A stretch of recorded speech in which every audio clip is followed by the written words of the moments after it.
गुरुदेव शरणम गुरुदेव नमामि। नमस्कार, आपका हमारी लाल किताब एस्ट्रोलॉजी में स्वागत है। आज हम जानेंगे कि लाल किताब क्या है। यह किताब कोई जादू नहीं है, अपितु बचाव व रूह की शांति के लिए है।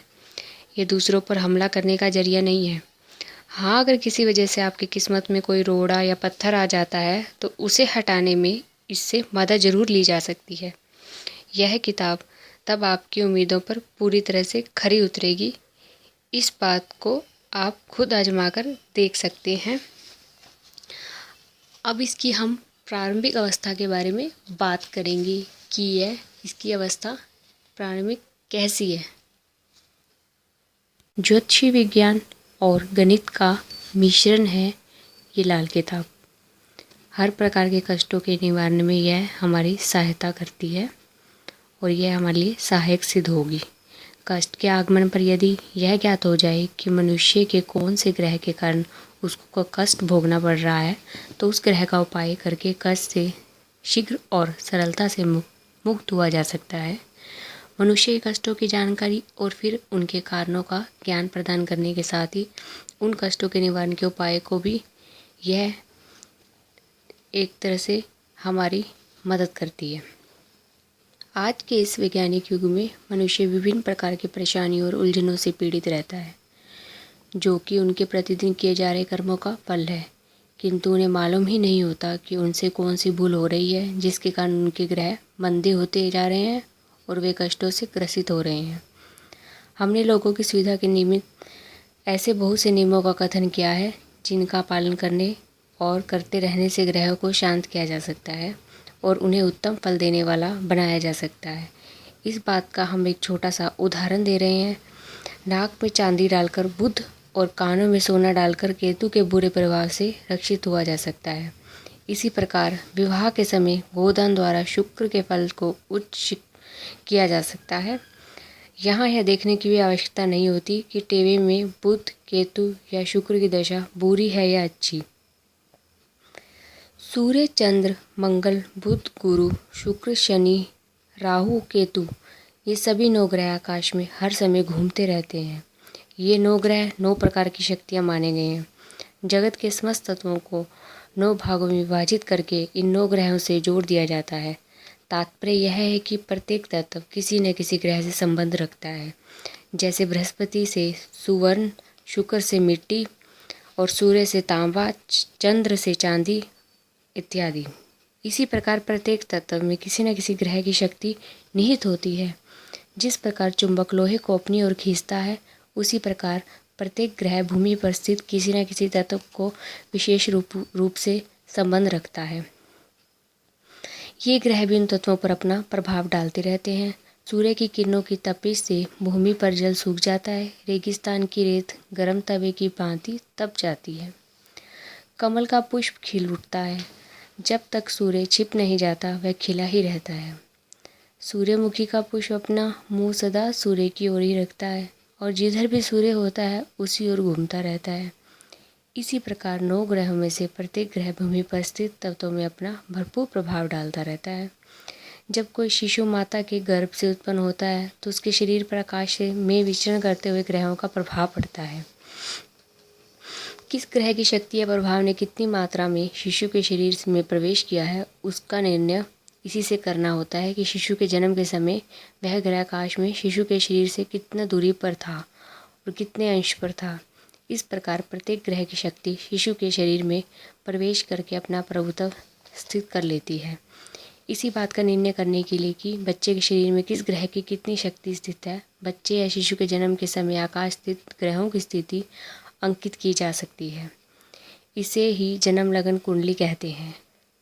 लाल किताब के अनुसार आकाश में ग्रह हर समय घूमते रहते हैं, इसलिए मनुष्य के शरीर पर पड़ने वाला इन ग्रहों का प्रतिबिंब भी हर समय बदलता रहता है, जिस कारण मनुष्य के शरीर में स्थित तत्वों में परिवर्तन होता है। अर्थात शरीर में ग्रहों की शक्ति, प्रभाव या मात्रा का अनुपात बदलता रहता है, जिसे ग्रह चाल कहते हैं। इन चालों के अनुसार ही मनुष्य का प्रारब्ध बदलता रहता है, चाहे वह कोई कर्म करे या न करे। आकाश में विचरण करने वाले ग्रहों की गति, दिशा या दूरी को बदला नहीं जा सकता। यदि मनुष्य के शरीर पर पड़ने वाले उनके बुरे प्रभाव को अवश्य ही अपने अनुकूल किया जा सकता है, जिससे कि प्रारब्ध में बदलाव आ सके, अन्यथा व्यक्ति को उस समय तक प्रतीक्षा करनी पड़ती है जब तक आकाशीय ग्रह उस स्थिति में नहीं आ जाते जिसमें आने पर उनकी छाया प्रभाव उसके अनुकूल हो। मेधावी ज्योतिषी कुंडली देखकर यह आसानी से पता लगा लेते हैं कि कौन सा ग्रह कुंडली के किस घर में मंदा हो रहा है, यानी वह अपना मंदा प्रभाव डाल रहा है, और फिर वह यह फलादेश कर देते हैं कि जब अमुक ग्रह अमुक घर में आएगा तो अमुक काम सरलता से बन जाएगा। अर्थात इस कुंडली वाले को उस समय तक प्रतीक्षा करनी पड़ेगी। अब मान लीजिए कि वह दिन आता है और अमुक ग्रह व्यक्ति के अनुकूल स्थिति में हो जाता है, जिसका अर्थ व्यक्ति का पर्वत खुल जाना चाहिए, लेकिन ऐसा नहीं होता और न ही उसकी परेशानियां ही समाप्त होती है, क्योंकि उस समय कोई दूसरा ग्रह गलत स्थिति में आ जाता है। व्यक्ति के लिए स्थिति वह आ जाती है कि आसमान से टपका और खजूर में अटका। इसलिए परेशानी से शीघ्र छुटकारा पाने के लिए अपने शरीर तत्वों में ही परिवर्तन कर लेना उचित रहता है। तब कुंडली के ग्रह उस स्थिति में अपना प्रभाव डालना प्रारंभ कर देंगे, जिसमें होने से वह ठीक फल देने वाला हो जाता है। किसी भी ग्रह की वस्तुओं को दबाने, बहाने या किसी को देने से उस ग्रह से संबंधित तत्व की मात्रा में निश्चित रूप से कम हो जाएगी। किसी भी ग्रह की वस्तु को शरीर पर धारण करने से उस ग्रह से संबंधित तत्वों की मात्रा के शरीर में वृद्धि हो जाएगी। अतः ग्रहों से संबंध रखने वाली वस्तुओं का दान करना, बहाने या दबाने अर्थात शरीर पर धारण करने से बुरे ग्रहों के प्रकोप से बचाव हो सकता है। सोया प्रारब्ध जाग उठता है, अर्थात उसकी मंदी समाप्त हो जाती है। इस पुस्तक में जहाँ कष्ट निवारण के अनेक उपायों का कथन किया जा गया है वहीं सामुद्रिक क्रिया की पूर्ण रूपेण देने का प्रयास भी किया गया है। इसमें एक निर्देश दूसरे से एकदम अलग होता चला गया है, इसीलिए प्रारंभ से अंत तक कई बार उपन्यास के समान पढ़ लेने से सारा हमारा यह विषय सहज हो जाएगा और समझ में आ जाएगा। जब तक विषय की संपूर्ण जानकारी न हो जाए, किसी के बारे में कोई फलादेश न करें, क्योंकि आपकी तनिक सी गलती भी दूसरा आहत हो सकता है। कुंडली का बनाना और कुंडली को जांचना समस्त संबंधित विधान का ज्ञान प्राप्त करने के बाद ही प्रारंभ करें। मध्य के समय प्रस्तुत ज्योतिषी की बताई हुई कुंडली से ही ज्ञान प्राप्त करें, किंतु यह स्मरण रहे कि अपने हाथ की रेखाएं या अपनी ही जन्म कुंडली विषय ज्ञान प्राप्त करने के मार्ग में सबसे बड़ी बाधा सिद्ध होगी। इस विद्या की नींव सामुद्रिक विद्या पर आधारित है, जिससे स्थित ज्योतिषी के अनुसार बनी हुई जन्म कुंडली के लगन को ठीक करने से सहायता मिलती है। कि जब प्राचीन विचारों पर शनि की 2.5 साल मंदी चाल के 3 बड़े चक्रों को 7.5 की चिंता करनी पड़े, तो इस किताबी विषय को नींव पर शनि की मंदी घटनाएं जैसे सर्पदंश, मकान का गिर जाना, बिक जाना, दृष्टि दोष, बच्चे पर जानलेवा रोग का आक्रमण, मशीनों की हानि आदि सब अपना प्रमाण देगी।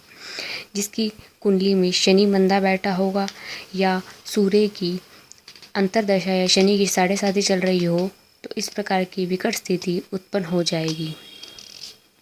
हस्तरेखा में टेवा टुकड़ा आदि ठीक करके जिंदगी के हालात मालूम करने के अलावा इस विद्या में प्रत्येक व्यक्ति के टेवे से उसकी 120 वर्ष आयु तक के वर्षफल चंद मिनटों में बना लेने के लिए ग्रह चाली सूची का अध्ययन करना आवश्यक हो जाता है।